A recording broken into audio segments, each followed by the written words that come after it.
My God, these people are so unbearable, Prasad. Why? What happened? अंदर presentation चल रहा था and this guy Ayush started talking in regional language. कुठली भाषा? This Marathi. मग चुकीचं काय त्याच्यात? See, I know आपण महाराष्ट्रात राहतो, पण talking in Marathi in front of clients is so unprofessional. It's so गावठी. गावठी. हे बघ तन्वी, कदाचित तू चुकीचा महाराष्ट्र बघितलाय.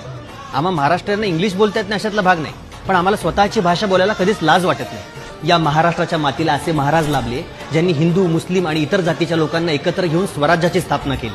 आणि त्यांचा मुलगा छत्रपती संभाजी महाराज, त्यांना 13 भाषा येत होत्या, तरी कुठल्या भाषेचा अपमान नाही केला. अरे बाहेरच्या देशांमध्ये म्युझिकल सिनेमा आत्ता बनतोय, पण आमच्याकडे संगीत नाटकं पूर्वीपासून बनत आली आहेत आणि आजही प्रेक्षक त्याला डोक्यावर घेतात. अरे ह्या जगात स्टँडअप कॉमेडियन्स किती पण असू देत, पण आमच्याकडे सगळ्यांचा बाप होऊन गेलाय, ते म्हणजे पु ल देशपांडे. भारताची पहिली महिला डॉक्टर सुद्धा आमचीच, क्रिकेटचा देव सुद्धा आमचा आणि गायनाची कोकिळा सुद्धा आमचीच.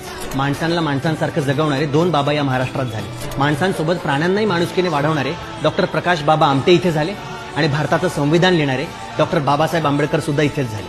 अरे एलेला सिम्फनीमध्ये गाणं रेकॉर्ड करायला पोहोचले आमचे अजय अतुल. तरी काही लोकांना आम्ही महाराष्ट्र गावठीच वाटतो. महाराष्ट्राला महान राष्ट्र म्हणतो आम्ही, कारण आमच्यावर संस्कार झाले की कधीच कोणाला स्वतःपेक्षा कमी किंवा जास्त लेखायचं नाही. त्यापेक्षा आपल्याला स्वाभिमानाने मिरवणं गरजेचं आहे. समजलं? येतो. जय महाराष्ट्र. जय महाराष्ट्र.